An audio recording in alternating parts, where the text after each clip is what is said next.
Hello, how Hi, you doing? I'm good. It's What's up? very. I'm so happy to have you here. You have no Finally, idea. I know, I don't know how, it's been years fast, and then now the last couple of weeks, maybe? but I think when you know somebody for a while, the years just Yeah, yeah, they yeah, yeah. just melt into each other, Yes, yes, and yes. then yeah. Yeah, but I'm happy But to be here. Thank you for inviting me. no, I'm happy that you came. I'm Yeah, happy. I'm happy that we're having this conversation yes. because this is not. I hope it doesn't come across weird, but Yeah, you know how you look at someone and you're always like, I wonder what this person is about. yes, yes, Yeah. yes, yes. So when you interact socially, there's only Yeah, so much you so can much you talk can talk about. about. Yeah, you can Yeah, talk about the price of I don't know mains, but but you the don't. economy. Yeah, but you Yeah, don't really talk about heartfelt stuff. yeah, yeah. And I feel like people as themselves are really interesting. Yes, yes, So yes. getting to the heart of the matter Yes, yes, yes. is I think it's why we're alive. Yeah, no, it's true. And I love deep conversations also. There Love we to go. engage. So You're in I'm the happy right to hear. place. Yeah, yeah, I know. So I'm gonna ask you a weird question. Yeah. What does Polycarp mean?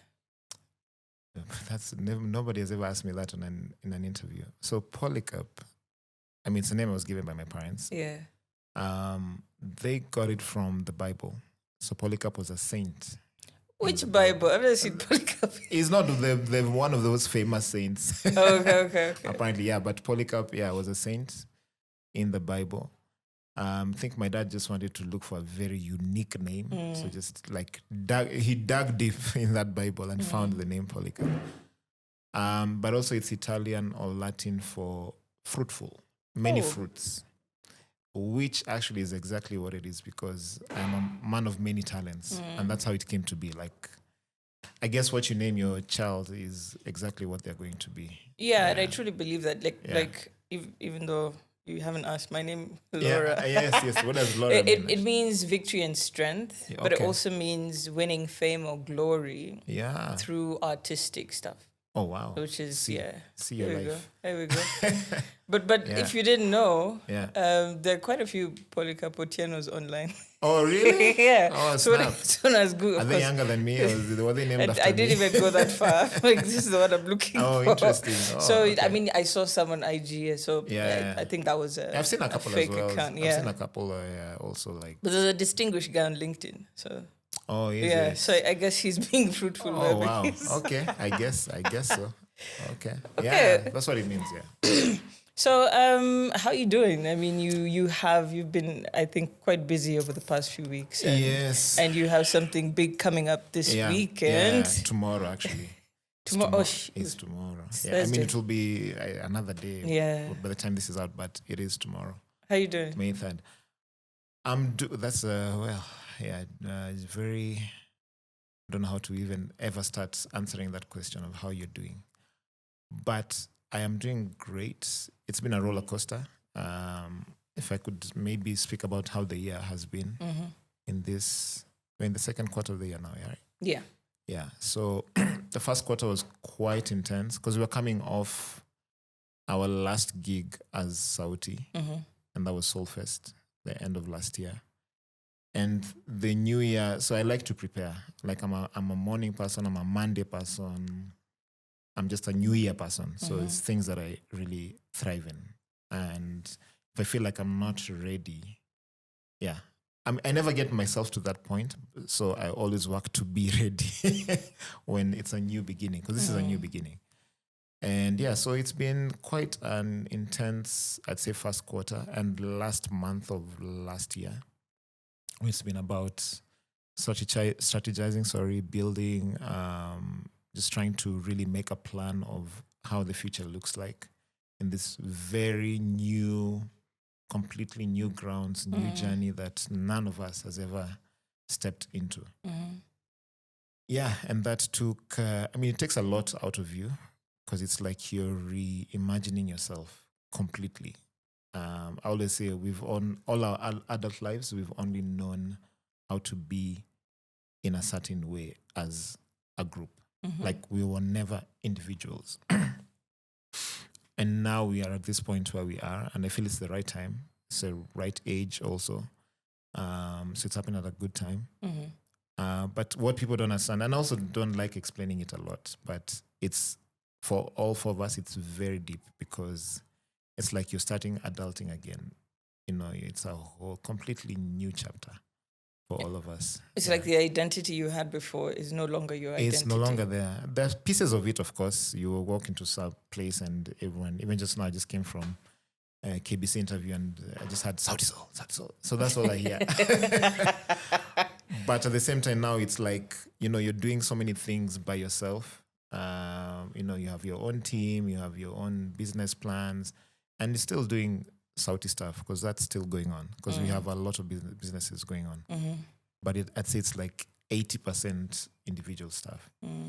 Yeah, so it's like, as I said, reimagining, rebuilding, recreating your career and your life and, your future.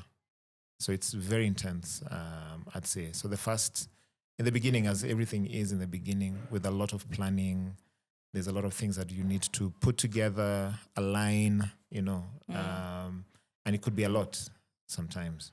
Take big steps by yourself. You're cushioned when you're in a group. Yeah. Yeah, you always feel like, it's a group mentality or mob mentality.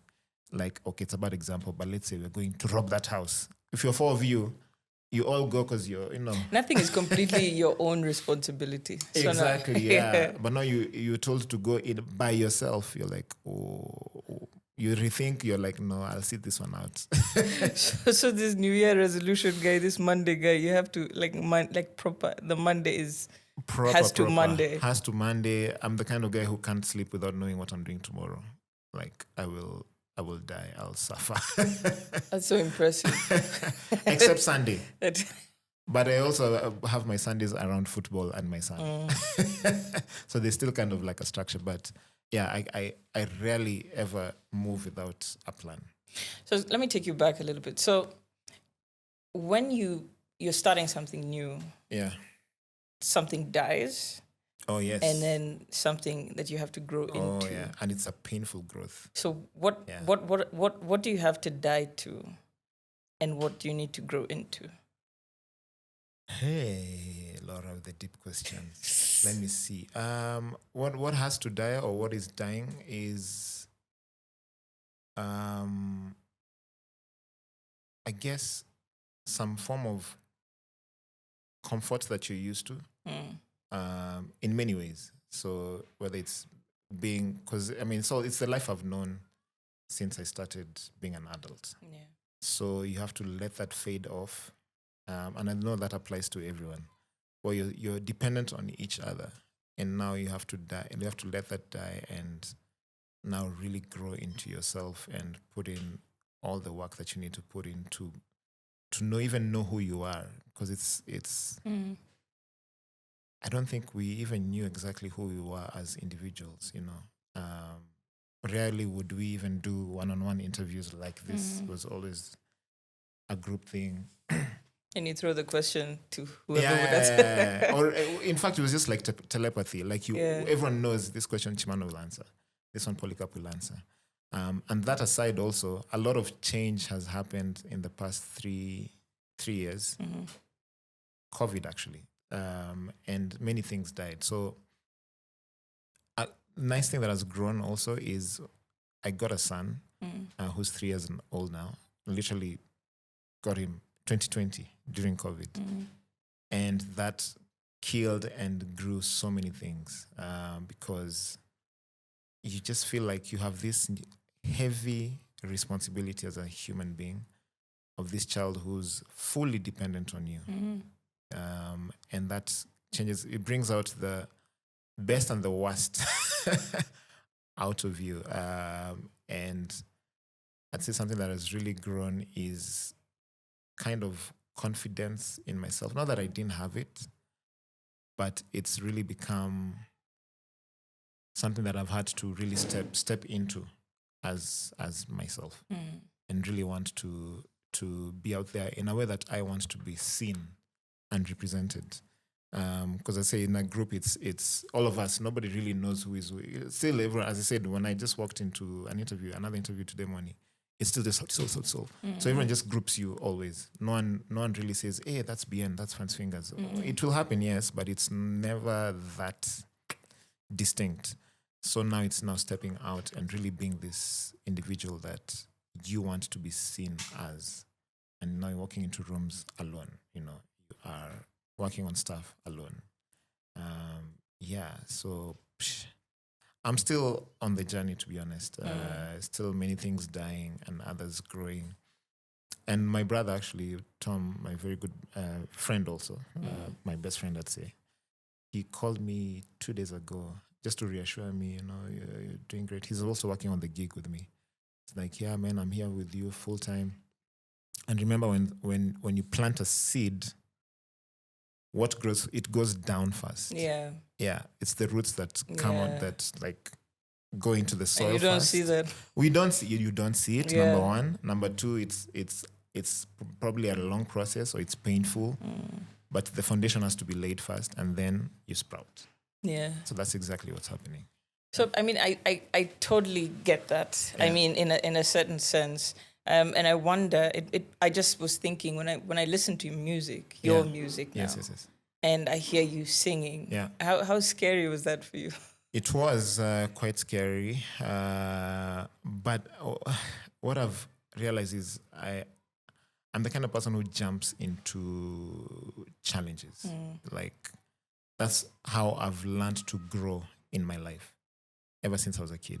It's like I pick up something and I do it to my level best. I work at it. So with the singing, for example, the first time people heard me sing, I've been doing it like, because I'm a music arranger, producer. So when I'm with someone, I would guide you how to sing when we're in studio. I would maybe even add some voices behind, but I don't need to be known that, Polycarp did this and this. And when I started singing was of my first album. My first album for the studies. You see, I'm still in that vibe. And this album was dedicated to my son. And when I was curating the music, in my head I was already like, Bensol is gonna sing this, Chimano is gonna sing this. Like I didn't want to do it myself, but I had to put up the demos, right? Because that's what the basis of what these people would use. And when I presented it to them, they're all like, it's so personal, number one. Number two, you sound good. Of course, you can work on it and sound better. But you need to do it yourself because it's so personal. So you need to do it yourself. With that, with the singing, for instance, I hadn't planned to be honest. And when it happened as it did. And I was in a space where I was like, this music is for my son. Like, I don't care what other people think or say. Like, as an artist, you want to love it yourself first. And it has a purpose. That music had a purpose, and it's for my son. And it's so beautiful how he absorbs or relates to the music differently as it grows. It's so interesting. Like, I released the album when he was one year old, I think. Well, I started recording when he was 8 months. So 1 year old, he was when I released. And he would sleep to that music. It's soothing to him, like he's irritable, and I play the album, goes to sleep. And he grew up knowing the music. So even now, even if he hasn't listened to the music for over 6 months and I play to him, he's like, Daddy, that's my song. And he's 3.5 years old.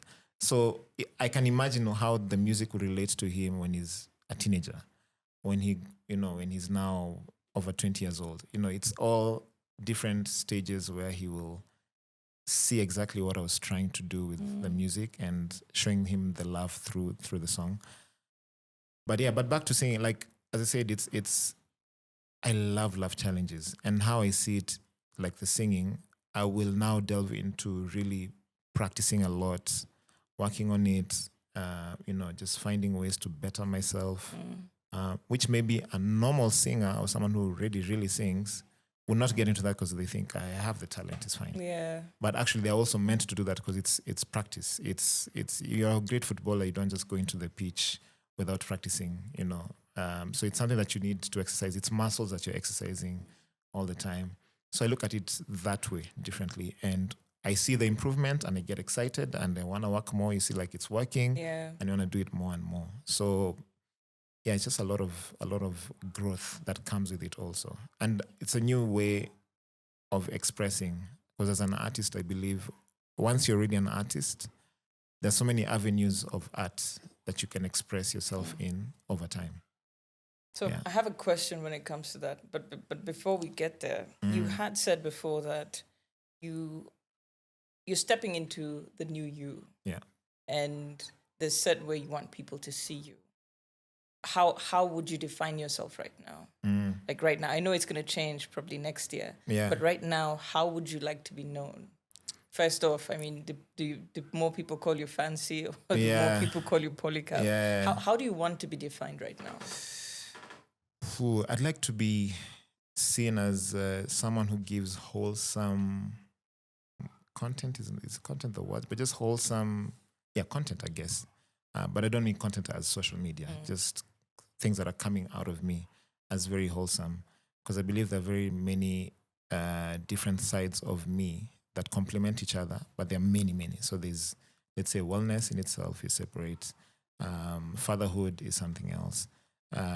Music, which within the music, there's like different aspects or sides of me, facets of me.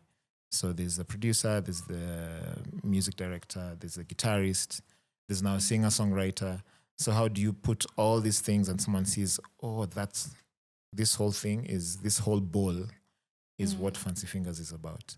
And I have to work so much, like I have to work hard at it because it's a process. It takes time, and I have to understand and accept that it's gonna take time for people to really see it that way. So it's been, let's say, 3 years now of us doing some solo stuff, but a few months of fully individual stuff because the past we were still doing Sauti stuff.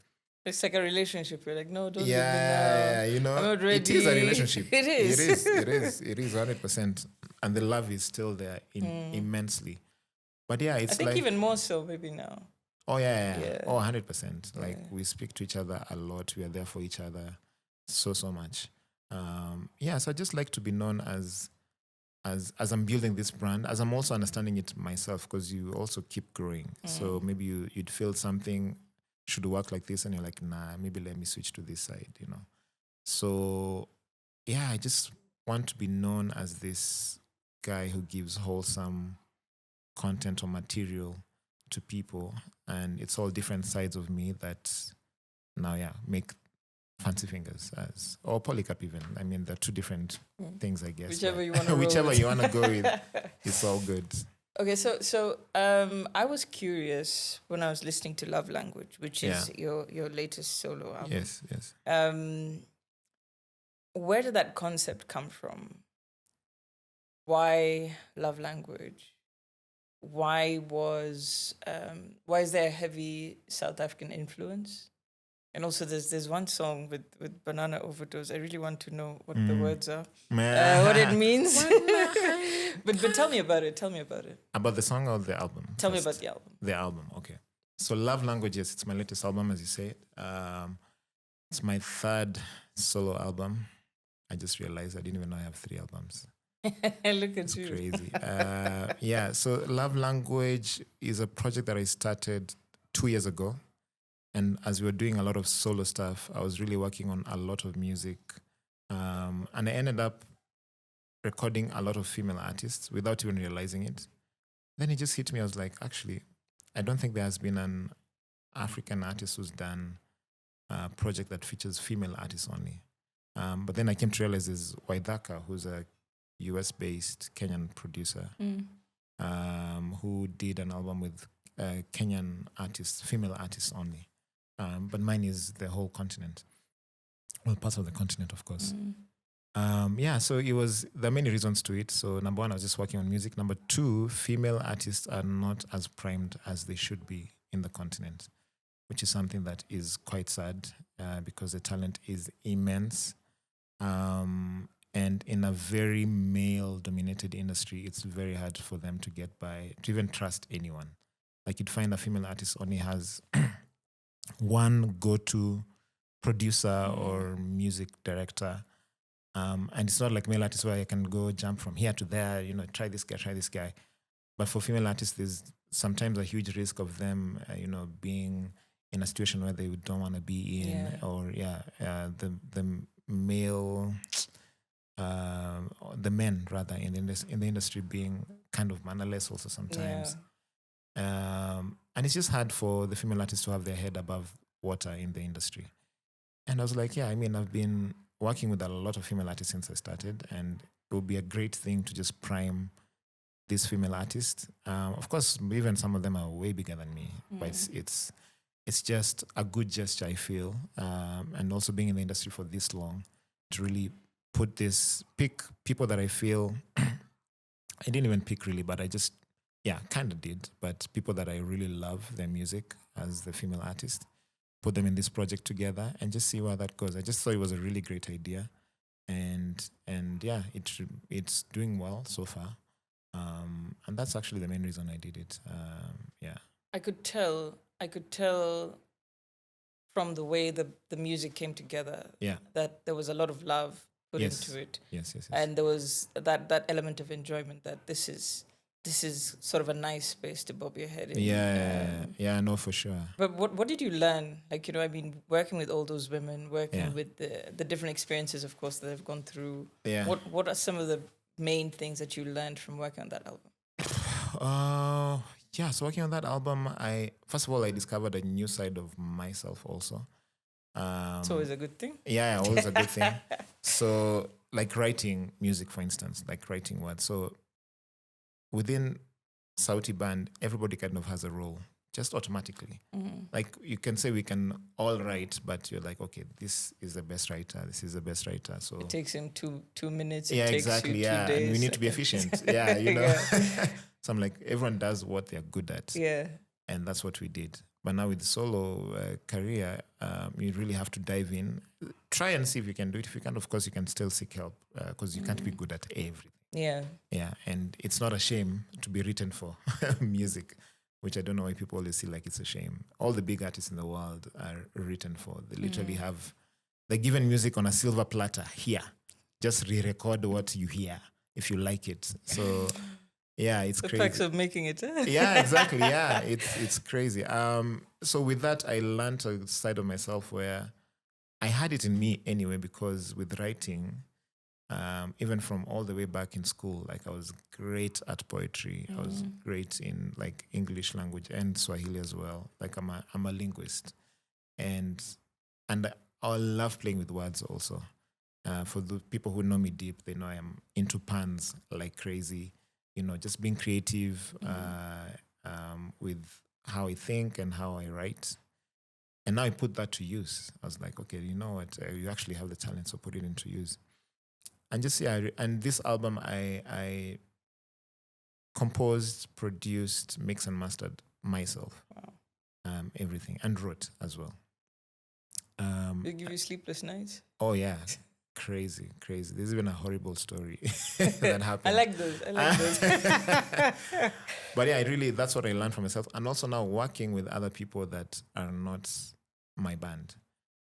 Because being in Sauti for all those years we're so immersed in it that you really have time. Of course, we'd work with other artists as a group, but not as an individual. And that just showed me a different side of, just how to handle people, how to put them in a space where they feel free and open, especially women now, based off of what I said about how the industry is. So how do you put them in a space where they feel comfortable, they feel confident, and they can do their best, And I like to sit down. If I'm with you physically, I'd rather sit down with you first, like let's go have lunch or dinner or breakfast, and I get to know you a bit, you get to know me. At least we break the ice a bit. Just coming into studio immediately just doesn't work for me. For some people it does, I guess. And some situations you have to. It's like a whole psychology game, to be honest. Being a producer or someone who handles artists, you really have to know how to get the best out of them. But I mean, that's life generally, because you have to psychologize yourself to be able to get the most out of you. Exactly. And I see you in the gym, and I know that really contributes to a lot of a lot of what you do. I haven't gone the past 3 days. I feel like I'm dying. Okay. Mentally more than anything. Really? Yeah, yeah. For me, I mean, working out is so mental. So I don't care about how I look or yeah, those are just side effects. But the mental It's a strength, good side effect. it's a good side effect, yeah. But the mental strength it gives me is everything, everything. And that helps a lot for sure. So you talked about writing, the poetry that you used to write. What how did that come or reflect onto Written in the Stars? In the Stars, or Written for Written the in Stars? in the stars. In the Stars, yeah. Yeah, wow. It's Actually, yes. like I'm gonna be a writer one day. Or Yeah, how did it no, work? I had actually, I was right. I used to write. I wrote a novel when I was a kid. I can't quite, it was fictional. I can't remember the whole story, but Like Hardy Boys type. yeah. And I was what? I was, I think, 10, 11 there when I wrote the whole book. I was just I loved just languages. And yeah, I just wanted to express myself. And I was great at compositions and inshas. I was always top, top, top. Even Insha. Even insha, yeah, both. Even with the name Otieno. Imagine. Hiyo ni kusema kwamba. But yeah, no, I was really good with languages. Okay. And with writing, for instance, I didn't know or think I would even ever write a book. And Written in the Stars, which is a first of many books that are already written. So I've published how many books? 3. Yes, 3 books are published and out. And these books are kids' books, and they're all linked to my first album, Father Studies. So every song in the album has a story. That's how I wrote the music. And I wanted a kind of project that is very wide and wholesome, not just the music. So there's the music and then there's kids' content. Because now getting a kid, I got to a place where I think once you get into it, that's when you realize you're like, where is the content for these kids to watch that is not Cocomelon? That is not, I mean, there are many of them, but that is not, forgetting the names. Yeah, But there's a guy on YouTube who's apparently really good at teaching kids things, Blippi. but then they get an accent because they're watching. Yes, Yeah, exactly. so you're yeah. like, where did you get this accent from? Yeah. Yep. So I just got into a space where I was like, and I'm very, very Pan-African for those people who know me. And I just wanted to get to a place where I can, being in the position that I am in as Fancy Fingers or as Polycarp in the continent, I felt like I could start this. And I'm sure many people are already doing it, but I'm in a position where I could be maybe more influential or, just make a bigger step than other people and help these people to also come to the forefront who are already doing kids content that is Pan-African. So that was my biggest, I was like, I don't know, the same way, the word I'm saying, like how I like to prepare. So even when before the kid came, I was just thinking of all these things, like, how am I going to instill values, African values in him? You're kidding. I'm so serious. We need people like you. Like I look for schools for him, and the first thing I ask is, how much do you speak Swahili in this school? Because we are losing it, to be honest, and it's not to our advantage now, and especially now the younger kids. I don't know. My son is gonna be Gen Beta or Gen Alpha. I don't know. I don't know. I just realized the other day I'm not a millennial. Yeah. So I'm still in that mix. I'm like I'm Gen X or something. Like, exactly. What? Yeah, it's so confusing. But then the thing is, times are changing, and for me, that getting rooted to your culture is so important. It's literally, it defines who you are. Okay. So I have a question on that because I feel like culture now you can't put a finger on it. That's true. There's so many different cultures coming together, and in essence, culture is really how you live. Yes. And how you live cannot be dictated by what was there before. Yes. It can only, we have AI now. So that's a whole new different culture that will be adopted in the next 10 years. Yes. And I mean, the only thing you can try and do is say, I'm going to still try and think rather than have machines think for me. Yeah. But when it comes to culture and Pan-Africanism and all the tradition that we've lived through in the past, what place?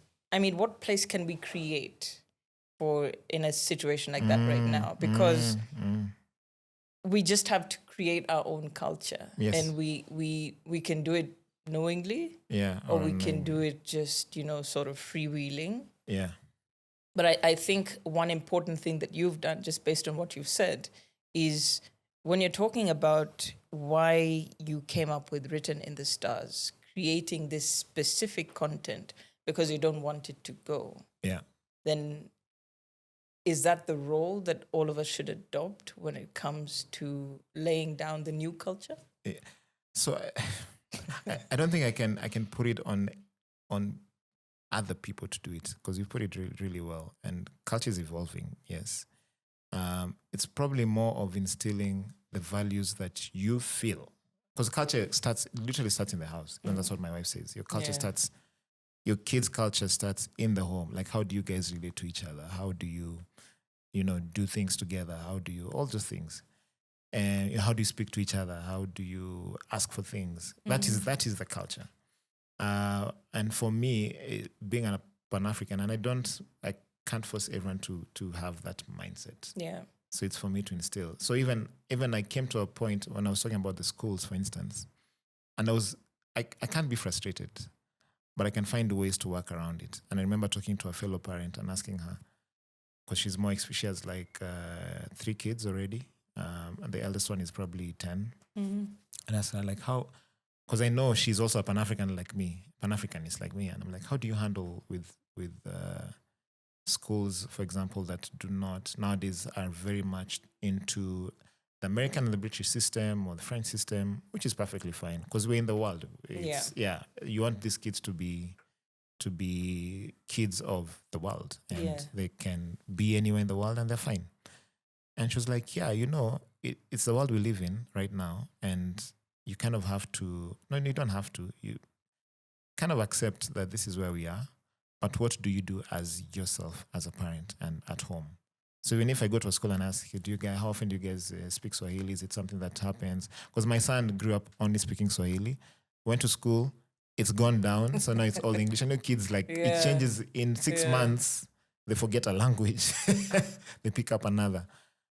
And I was just frustrated, but then she said, you can't, as much as there's a lot of influence from school, church, for those who go to church, or the environs or estate society that they live in, there's also you. So you can't leave everything to the outside environment to mold your child, and you're just sitting back being like, he's taking care of. Serikali's idea. So it's just value. So even now, like at home, we speak only Swahili to him. I tell the nanny, speak Swahili. As much as he's speaking English to you, speak Swahili. And now he's picking it up.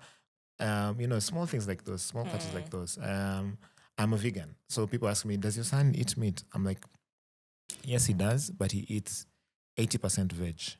So just to change, it's a culture, because many kids grow up hating vegetables, for instance, and it stays with them for life.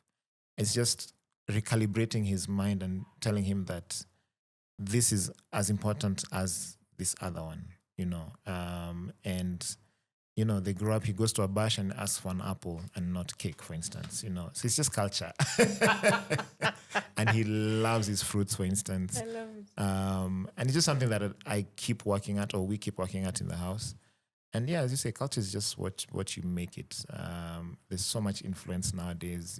We can't be frustrated or get stuck in the past, in quotes, but just what are your principles and values as a human? Man, I feel so challenged right now because, no, honestly, because we the culture that I guess it's easiest to adopt is the one that has the least conflict.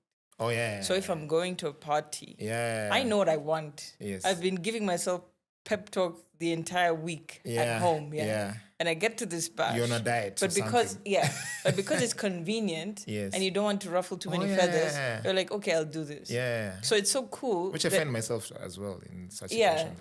So it's so cool that he can actually ask for an apple because it's what he wants. And we actually don't do that anymore. And also, in fact, to your point, it's like people find it very awkward no, actually, let me rephrase. People, we as human beings, we adapt to what is already there. And we don't even ask questions. You don't even, because you don't want to bother people. Yeah. Like, oh, you get into the world, you're like, oh, people have sausages and bacon in the morning. Okay, I guess then this is how it is. Or, you know, you don't really check deep and be like, okay, so why? You know, what's actually best for me? If this is best for me, I'll keep at it. If it's not, I won't feel like I'm bothering someone when I go to their house and be like, I don't do sausage. I don't. And then they're like, it's like alcohol, for example. Like the moments when I don't feel like drinking at all, and somebody's like, they're almost forcing it down your throat. Yeah. You know, especially alcohol. We all know, we have friends. It's like you're this. being rude. Yeah, I'm like, no, it's just me. Like I don't feel like it's just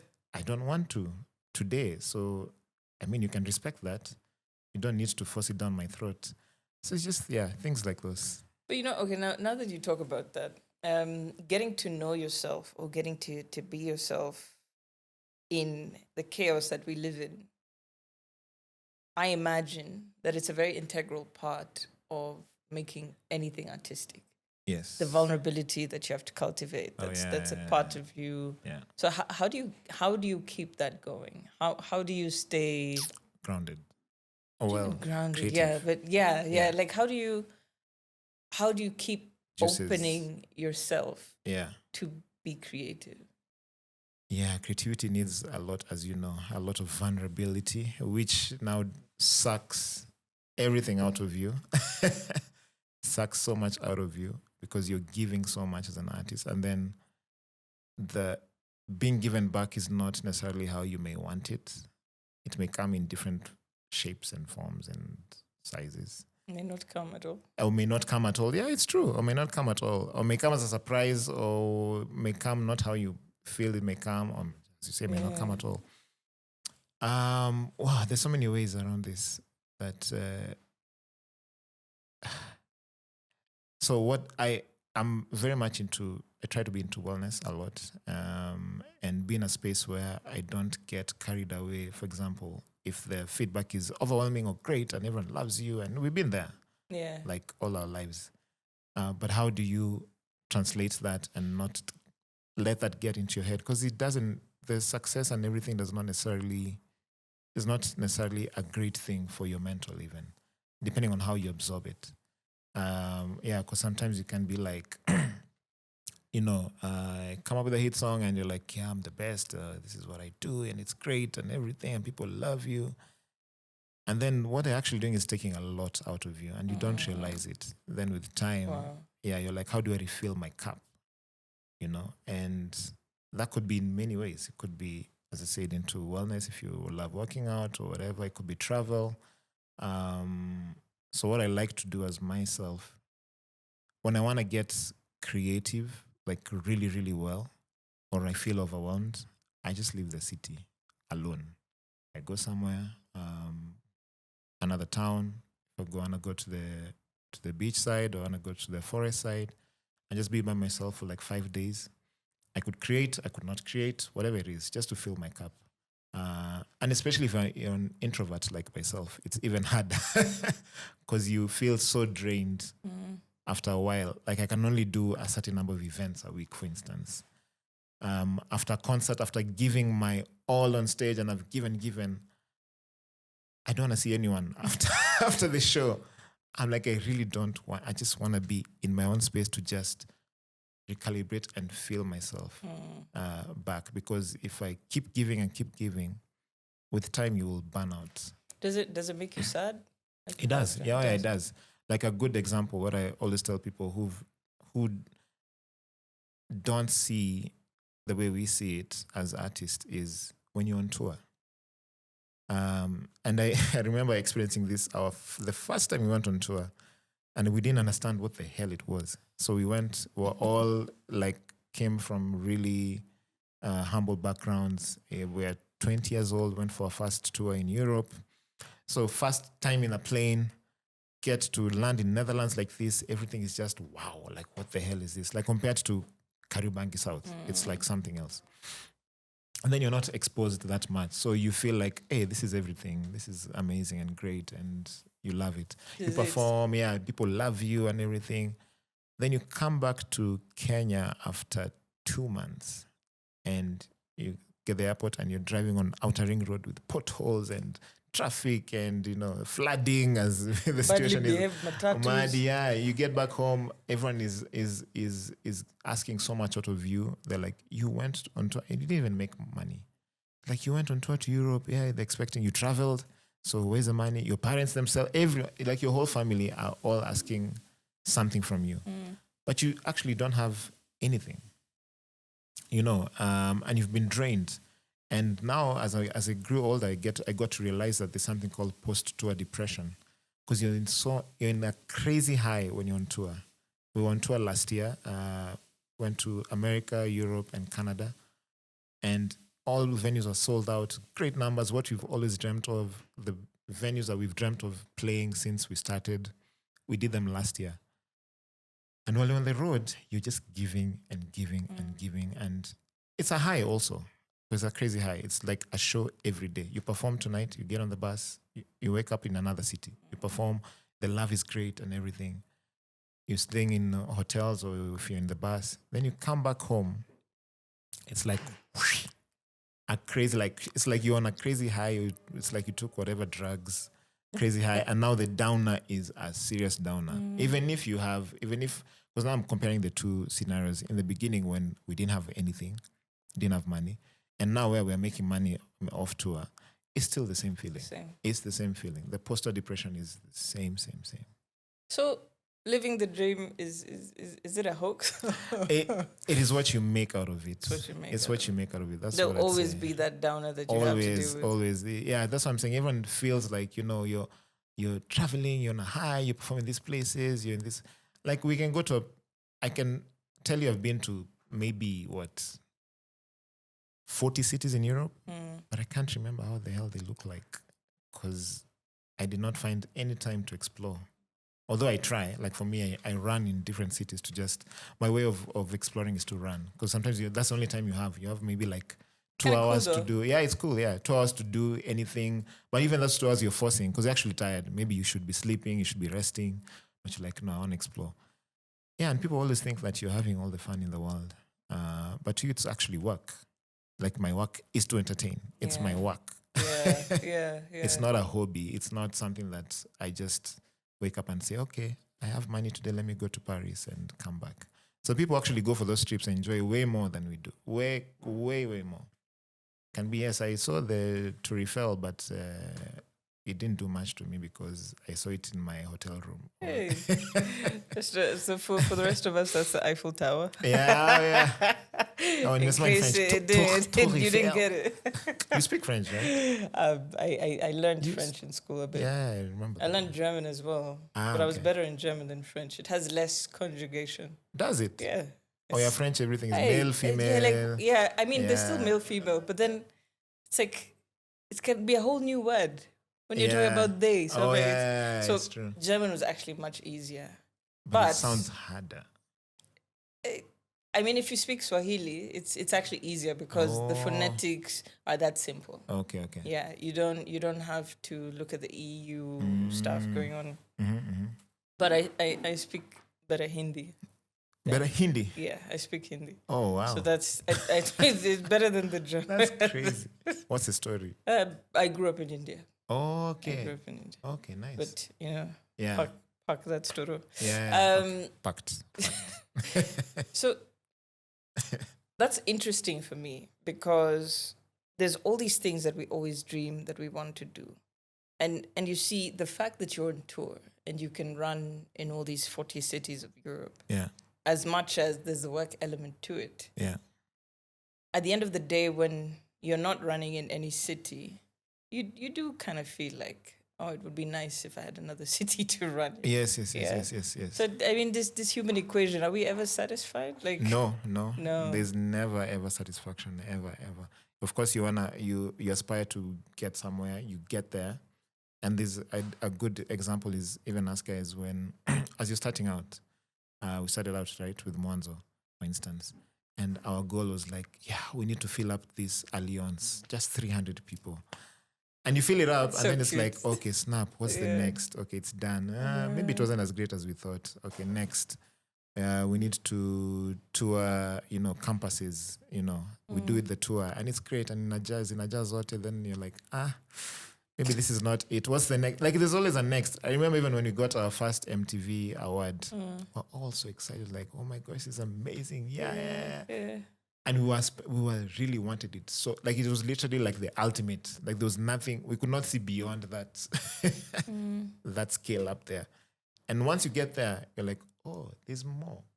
Like we have not even touched. Like what is? Wow, hidden summit. Yeah, like there's more. So you just keep going, and it's like that for forever. But it's never. I have a question. So when you keep growing, like now you filled out Allianz, you filled out the campuses, you filled out these stadiums in all these cities. Yeah. How do you relate to the love that people have for you? How do you deal with that? How do I relate to the love that people have for me? You know how somebody can see you on the street, and I'm sure it's happened to you. Somebody sees you in the street, they want to fall down. Like, how do you deal with that?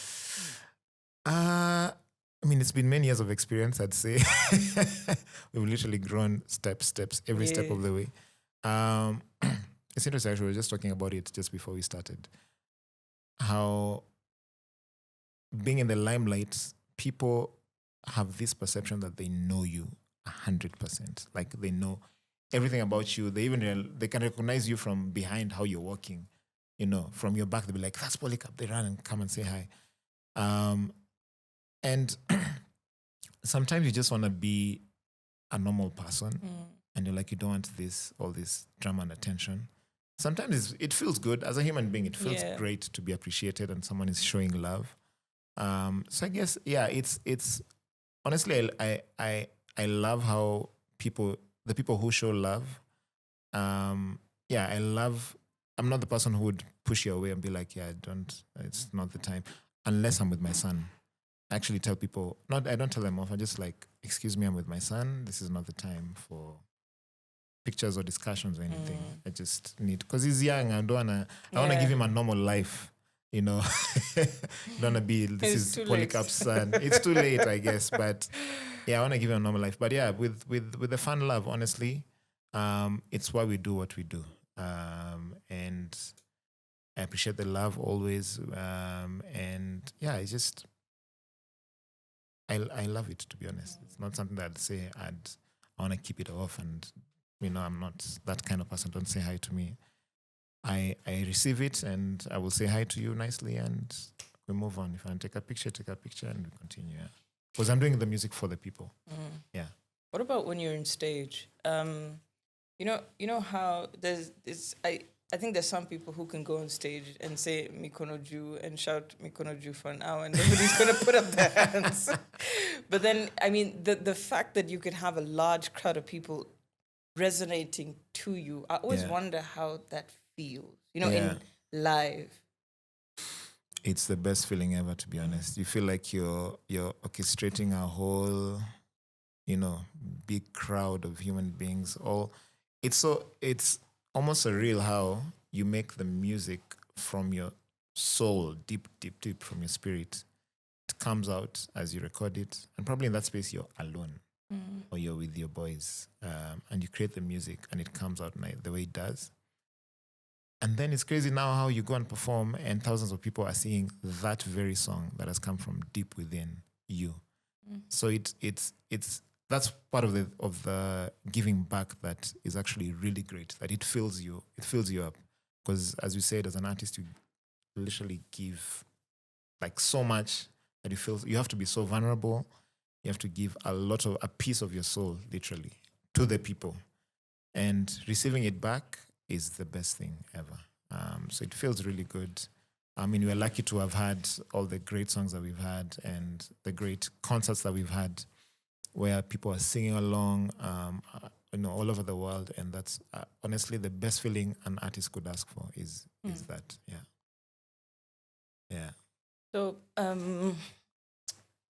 as we wind up, I'd like to just ask you some of the things that you feel make us human that we probably should work towards to, live in a better world. If you're creating a space that that's going to be good for you, how would you encourage somebody else who's trying to do that to keep on?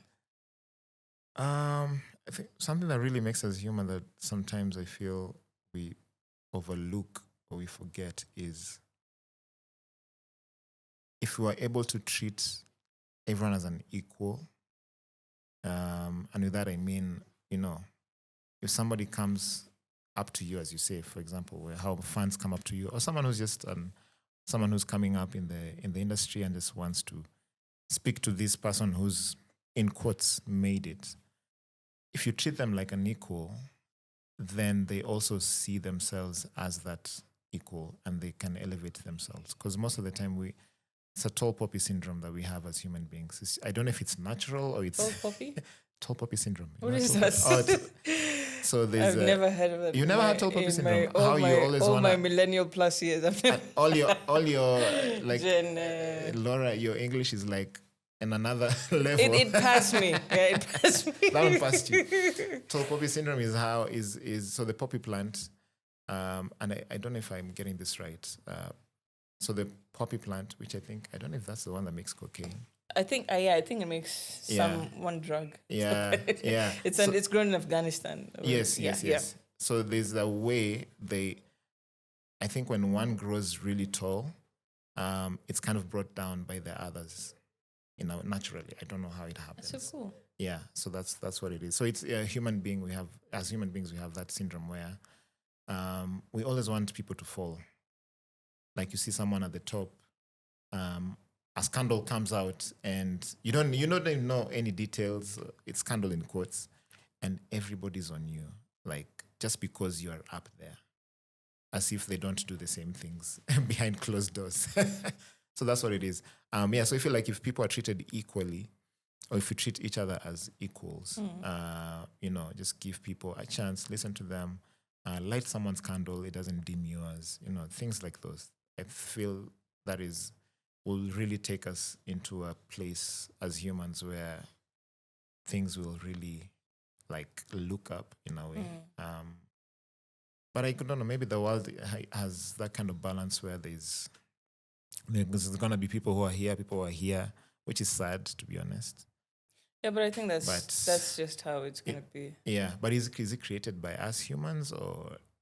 I don't know because now that you talk about tall poppy, I always look at animals as a good example of the kind of people that we have in this world. Yeah, in terms of hierarchy. Hierarchy is one of them. And you can have some amazing dogs at home.